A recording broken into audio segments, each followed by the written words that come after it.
오늘은 금융상품 탐구 생활입니다. 여러분, 우리가 주식에 투자할 때 주식에 투자할 수 있는 방법이 단지 주식만은 아닙니다.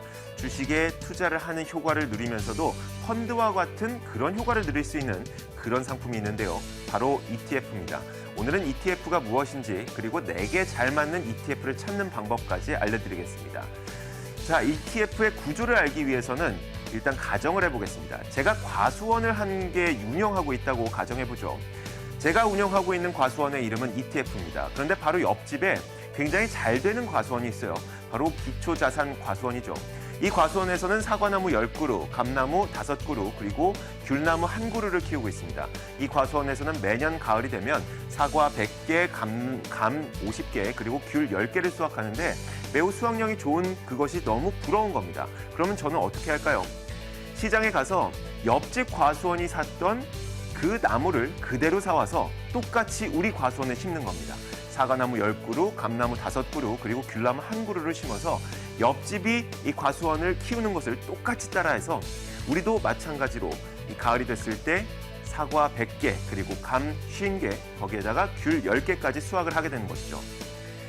제가 운영하는 과수원이 옆 과수원과 똑같은 결과를 나타내는 것, 즉 더도 말고 덜도 말고 옆 과수원만큼만 수확하자는 것, 그것이 바로 ETF입니다. ETF 상품의 목적은 이것이죠. 더도 말고 덜도 말고 기초자산과 똑같이 움직이는 겁니다. 더 나은 결과도 아니고요. 더 못한 결과도 아닙니다. 이것이 바로 ETF인데 이것을 증시에 적용해보면 이렇습니다. 예를 들어 ETF로 가장 많이 사용이 되는 기초자산이 있습니다. 바로 코스피 200이라고 부르는 건데 코스피를 대표하는 200개 기업이 모여있는 것이 바로 코스피 200이죠. 여기에 기업들이 이런 식으로 분포되어 있습니다. 삼성전자가 25%, 현대차가 20%, 한국전력이 15%, 삼성물산과 하이닉스 이런 식으로 분산이 되어 있다면 저는 시장에서 똑같은 비율로 삼성전자와 현대차, 한국전력과 삼성물산 이런 것들을 사오는 겁니다. 사와서 하나의 포트폴리오를 만드는 것이죠. 그리고 투자자들은 여기에 투자를 하게 됩니다. 그렇게 된다면 코스피 200 기초자산이 1% 올라가면 코스피 200을 기초자산으로 하는 ETF도 똑같이 1% 올라갈 것이고요. 2% 하락하면 2% 하락, 이런 식으로 똑같이 움직이게 됩니다. 바로 이것이 ETF인 것이죠. 우리가 주식에 투자를 하다 보면 이 기업도 한번 투자해보고 싶고 저 기업에도 한번 투자해보고 싶고 이것도 해보고 싶고 저것도 해보고 싶고 그런데 우리가 갖고 있는 돈이 한정적이다 보니까 두세 개 기업에 투자한 이후에 그중 한두 개 기업이 출렁거리게 되면 내 손실이 굉장히 크게 늘어날 수밖에 없죠.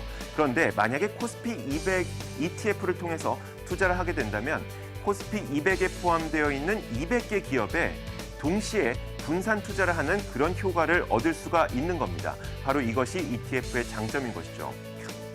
그리고 우리는 가끔 가다가 중국에 투자해보고도 싶고 혹은 원자재, 석유에도 투자해보고 싶은데 절차가 복잡합니다. 뭐 계좌를 새로 만들어야 되고 증권사에 가서 무엇을 해야 되고요. 이것저것 하다 보니까 너무나 복잡해서 그럴 바에 그냥 주식이나 투자하자 라면서 투자를 포기하게 되죠. 하지만 ETF를 이용하게 된다면 중국 ETF에 투자하시면 되고요. 원자재에 투자하고 싶으신 분들은 원자재 ETF, 혹은 석유에 투자하고 싶으신 분들은 석유 ETF에 투자하게 된다면 ETF를 이용해서 별다른 수고 없이 전 세계 어느 국가 혹은 어느 상품에든 투자를 할 수가 있는 겁니다. 이런 ETF들의 장점이 있는데 이 가운데서도 나에게 맞는 ETF가 있을 겁니다. ETF도 상당히 많은 종류를 갖고 있는데요. 일단 시장 대표 ETF, 조금 전에 예시로 들었던 코스피 200과 같은 것들을 바로 시장 대표 ETF라고 부릅니다. 코스피 100개 기업에 투자하는 코스피 100도 있을 것이고요. 30개 투자하는 코스피 30 이런 것들도 있습니다. 이런 것들을 시장 대표 ETF라고 부르죠. 그리고 투자자분들을 보다 보면은 어떤 분들은 IT 기업들, IT 업종에만 투자하시는 분들이 있고요. 자동차 업종 혹은 건설 업종, 은행과 화학 업종 이렇게 업종별로 투자하시는 분들이 있습니다. 굳이 그 가운데서 좋은 기업을 골라내는 것이 아니라 만약에 섹터 ETF에 투자를 하게 된다면 은행이면 은행, IT면 IT 이런 업종 전체적으로 투자를 해볼 수도 있는 겁니다. 스타일 ETF라고 있는 것도 있는데요. 우리가 가치주에 투자해야 된다, 가치주에 투자하라 이런 여러 가지 말들이 있지만 과연 어떤 기업이 가치주인지 그것을 분명히 하기는 쉽지가 않습니다.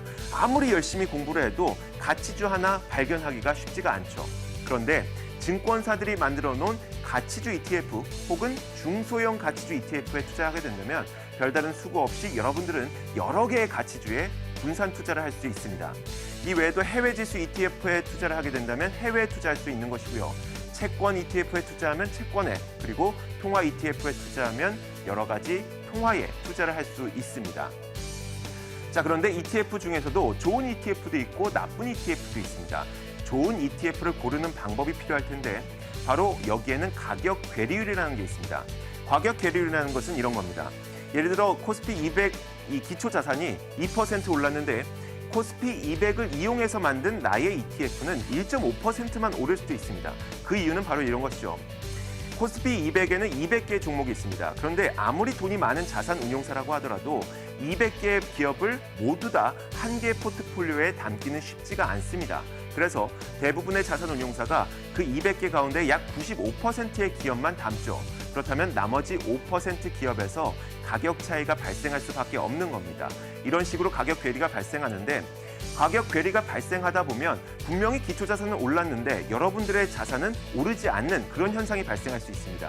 그렇기 때문에 가격 괴리가 가장 적은 그런 ETF를 선택하는 것이 중요하죠. ETF는 마치 주식과 같이 거래가 됩니다. 실시간 거래가 가능하고요.